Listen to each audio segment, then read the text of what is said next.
So welcome everybody. This is 7th of September 2022. Delivery sync and demo is actually the first meeting we're having with the new with the delivery system team and using the new format.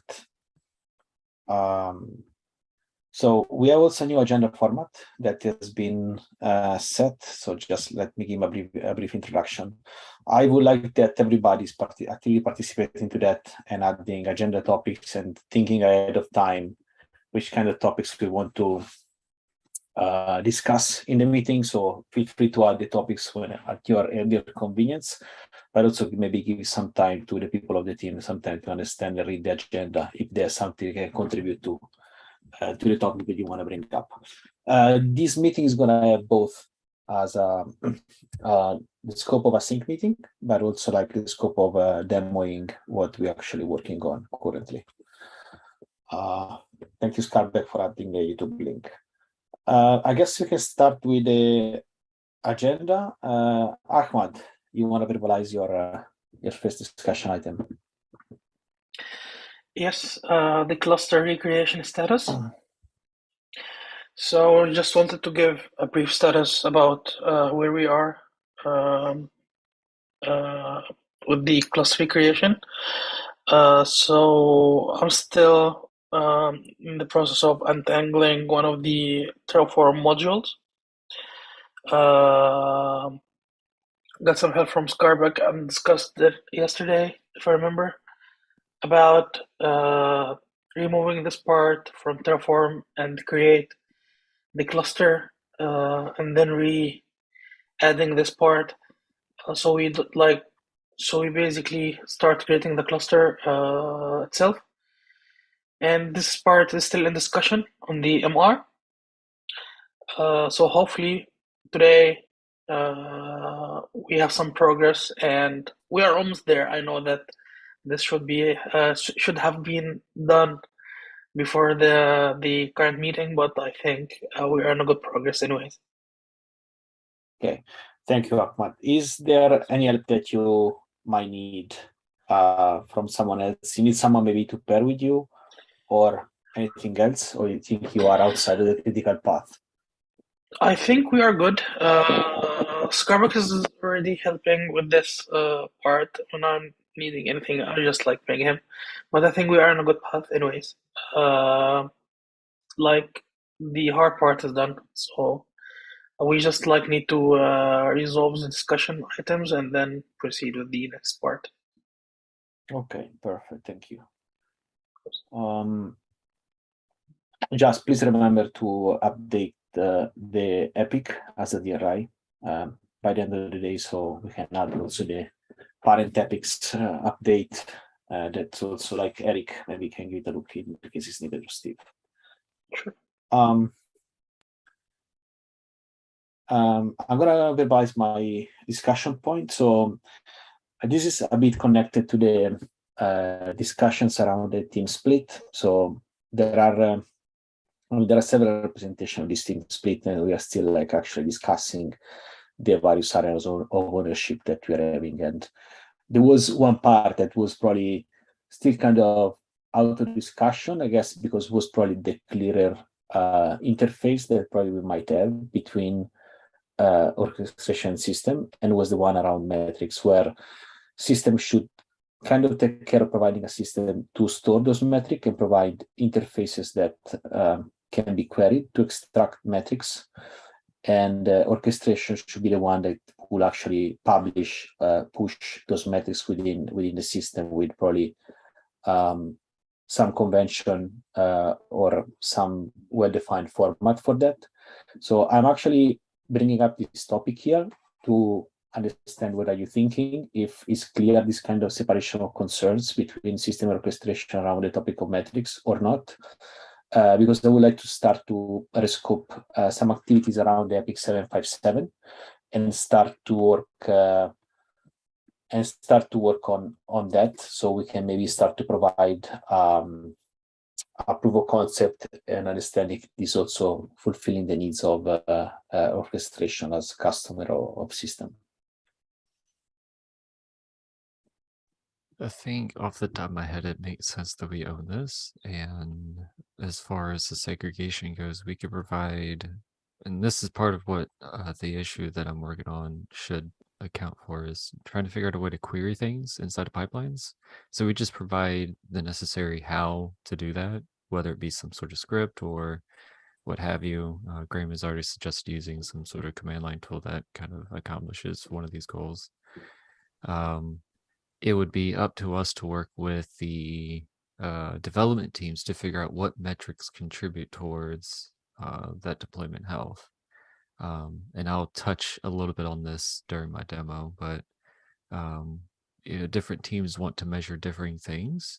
So we want to make sure that we have something to start with that makes sense for what we have today. And then if teams want to expand on that, I think it'll be up to us to support them for that, if that makes sense.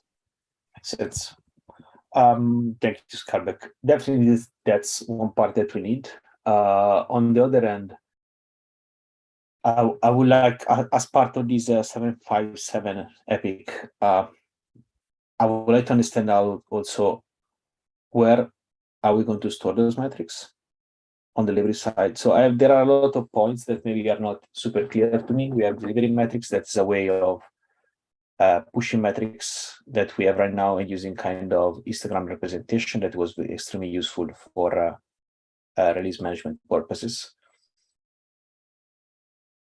The part that I would like maybe to see a bit formalized in 757 is to accept the metric itself, that is going to be definition of the metric, that especially deployment health, that as we spoke last time is going to have a part that is probably coming directly from us, from system, and a part is defined by the development team itself to understand what makes sense for the particular service to be part of it. The question I have here is, as part of the pipelines, if orchestration wants to simply push some metrics to be fetched later, do we have a place where to store them? Do we offer them an interface that they can query to that? Are we maintaining this kind of this system? We already kind of do this today. Alessio created something inside of release tools that captures and gathers metrics, and that is an application that's running alongside of our ops instance. And the same Prometheus that we leverage everywhere has these metrics, or excuse me, the same Thanos that we use to polar metrics has this data. I don't see any reason for us to drift away from that mechanism and using something new or different. I think if anything, it's more, let's figure out how to capture these metrics that we want inside of this epic and maybe add that to what Alessio has created.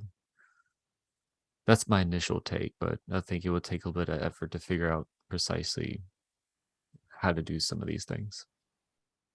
Thank you. Yeah, I think what Alessio created was HTTP Go server, which runs on ops, and then the release tools application or release tools runs, can send metrics to it, and that gets pushed to Prometheus. Okay, thank you. So we are actually pushing the metrics over there. So we are officially the maintainers of this piece of infrastructure. Okay, perfect. Thank you for all the details. And just be clear, just this application that Alessio wrote, we're responsible for. As far as Prometheus goes, that's all reliability. And how we script it, I don't know how that was configured, but we would obviously own that particular little piece of configuration as well.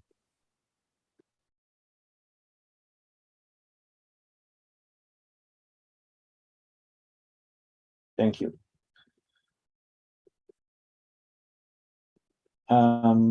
Anything else on this topic that anyone wants to add?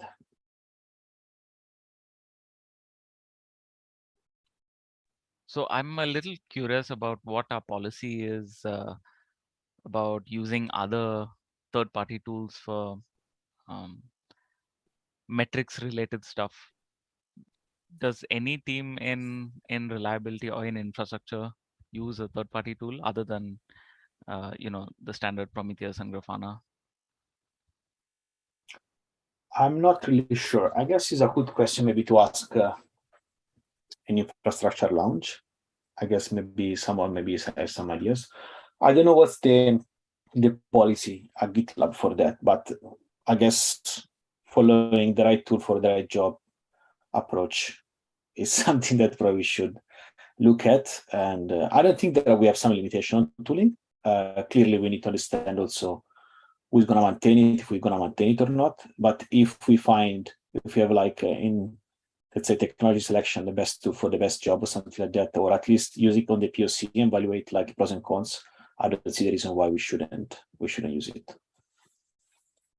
The reason I was asking was because there are the GitLab product does not do anything with pipeline traces, but there are third-party tools which provide observability if you give them like open telemetry traces from your pipelines. So okay, I think yeah, for sure. Using probably open source technology and de facto standards that we have there, I think is a good way, but I think it's going to be up to the person that is going to work on this epic on 757 to decide where to go. If we cannot dog food the product because we don't have this kind of capability. I think kind of makes sense to extend the functionality we need there and be mindful clearly of the technology we choose. But I think it's totally fair.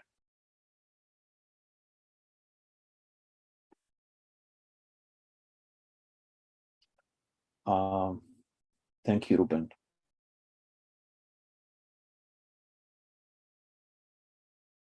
Anything else to add on the metrics topic by anybody?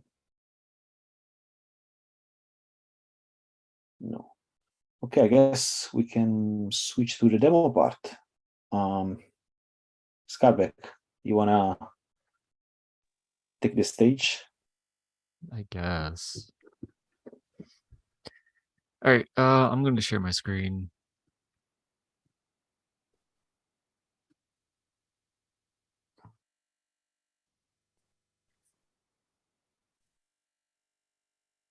Okay, so hopefully you see my browser, correct? So inside of our Grafana, our dashboards, I've created something simply called deployment health. And this is tracking a metric, which is, I documented it here. So we query the GitLab deployment health service metric for part of our production checks. So anytime someone's running the chatops command to flip a feature toggle, or if any time we're running the production checks command, it's querying Prometheus for this metric. And we're going to simply get a 1 or a 0 value back for various components in various environments, depending on what we're querying. I would imagine that we're sending an environment in a stage. And we're just going to get a value of 0 or 1 or back. That indicates whether or not something is healthy. If it's healthy, it's a value of 1. If it's not healthy, it's a value of 0. And what I've done is effectively try to showcase this on a dashboard that kind of gives us this information. So as you can see, within the last 6 hours, we got a whole other metric, but for the most part, we've been healthy for the last 6 hours. And what I've stated, I just reiterated as part of the details pin over here, just as this is what this is showing. The next chart is a breakdown per service. So same information, just broken down by service. We could take our selectors from like the environment and the stage up here to control like what we're looking at, but I chose to make these a stacked chart to make it easier to read and look at, because everything being at 1 was kind of annoying when I was looking at it. But as we could see here, all of our metrics are for the most part okay. We've got 2 blatant holes in our metrics, but for the most part, everything is fine except web. So web is looking a little goofy. I'm not trying to sit here and troubleshoot this. I'm just trying to showcase the metrics. And then further breaking down into what provides the service deployment health is the apdex and the errors queries. These are two distinct rule generations that create or contribute to whether or not a service is healthy. So each one of those, I've broken them down further. So we now know which of these is contributing towards the health of the service.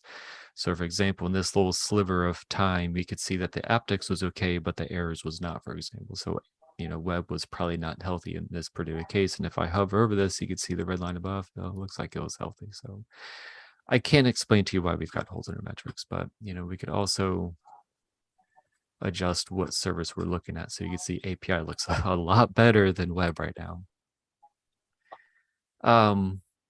So I wanted to create this dashboard as a learning exercise and showcasing what our tooling is doing. One of the next steps I want to add to this dashboard is a breakdown of each one of these objects, because that query is ginormous. It's this massive line for just one of these, and this is the apdex one.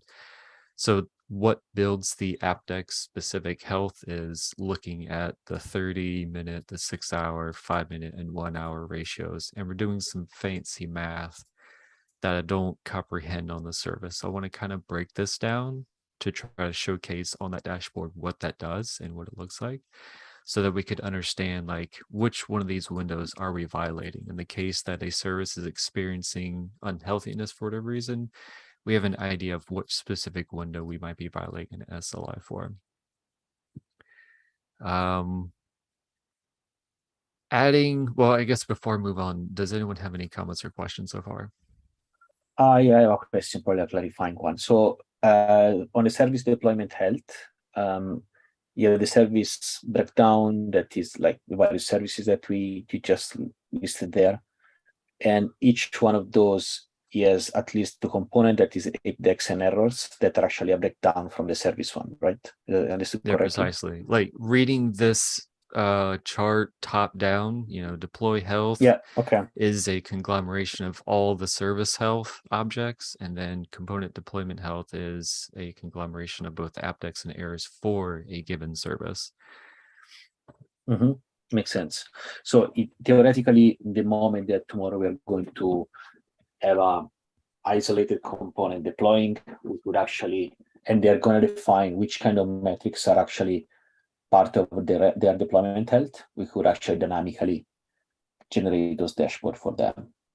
Precisely. And that's kind of what my next goal and then like next step below here was going to be, which was going to include, this huge disaster of a query. I say disaster, it's just a very big query is all. But this component health is kind of that already to an extent. It's it's showcasing both the apdex and errors. Hypothetically, we should be able to sit here and be like, oh, well, the web looks unhealthy because say we violated our SLA for errors. That's why we don't have a value here. But looking above at the red line, I see that we were still healthy for some reason. So I don't know.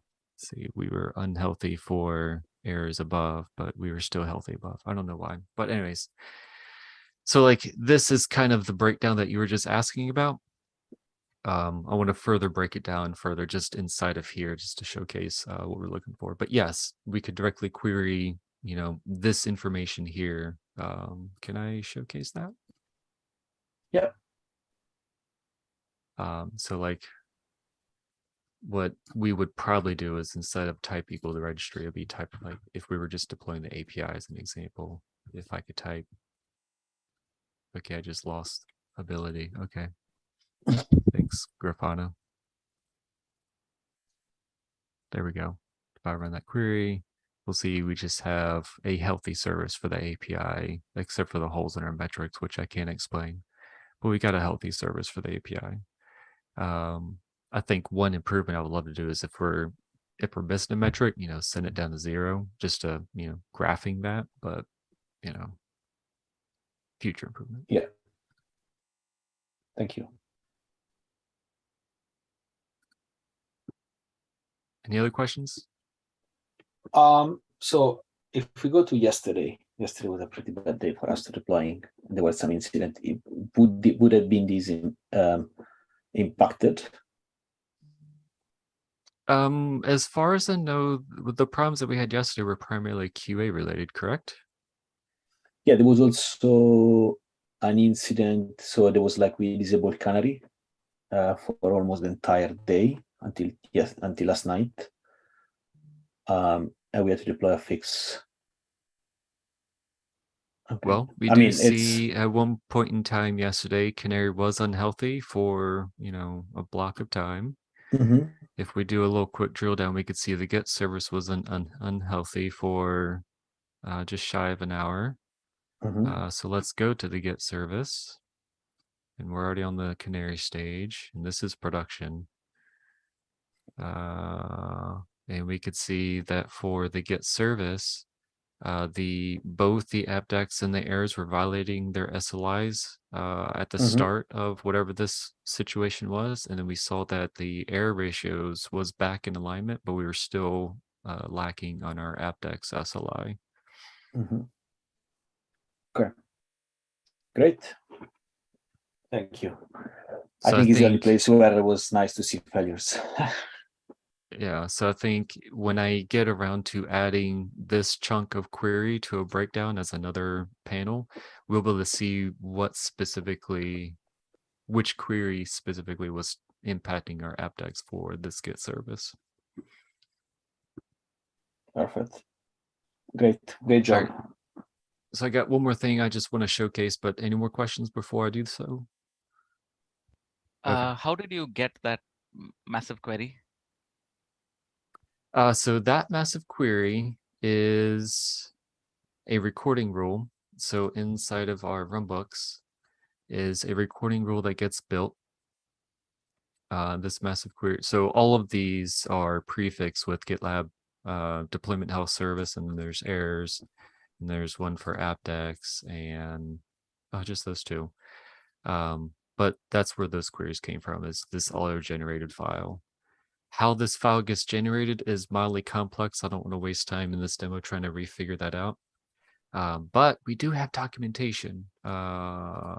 If you're interested, Andrew has put together a very fancy, go away. Oh, dang it. Go away. I'll put this in the agenda.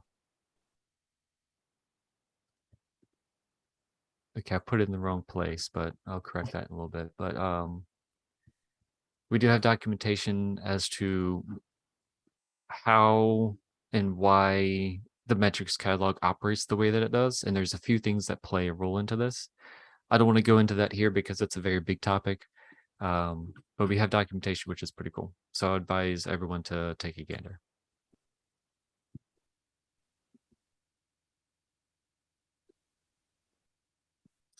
So the last thing I wanted to showcase was, so the last thing I wanted to showcase was how to get these metrics. And it's actually pretty insanely easy. So I'm looking at the API service in the metrics catalog. To get that added, all we need to do is inside of the other thresholds block, we add a deployment and we define our SLI scores.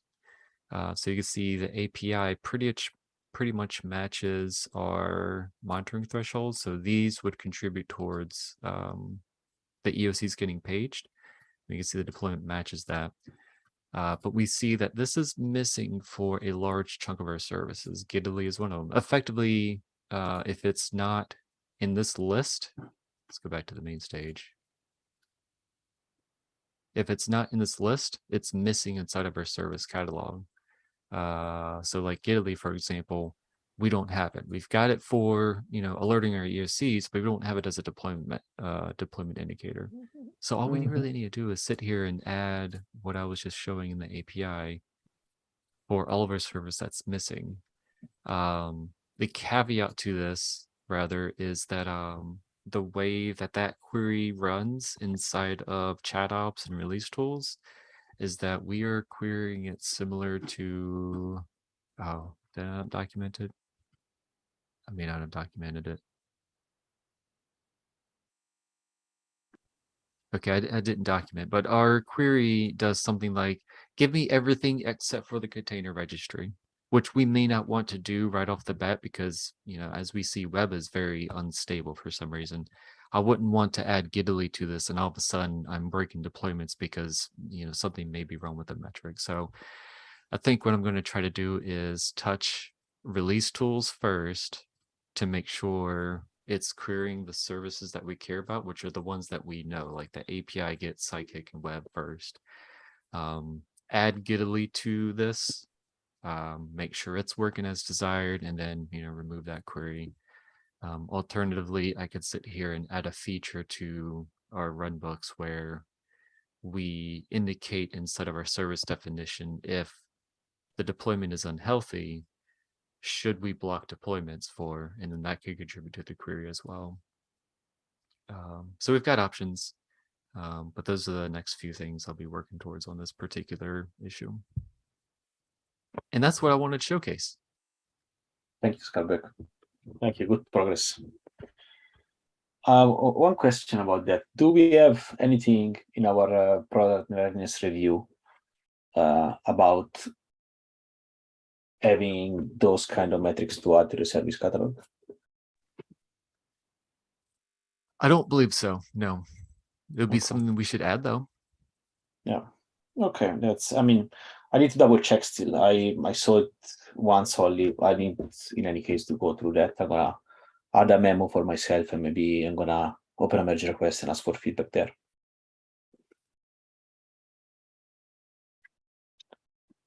So we are at the end of our agenda. I'm going to stop the live streaming now, or anyone else wants to have something that you should go on the recording.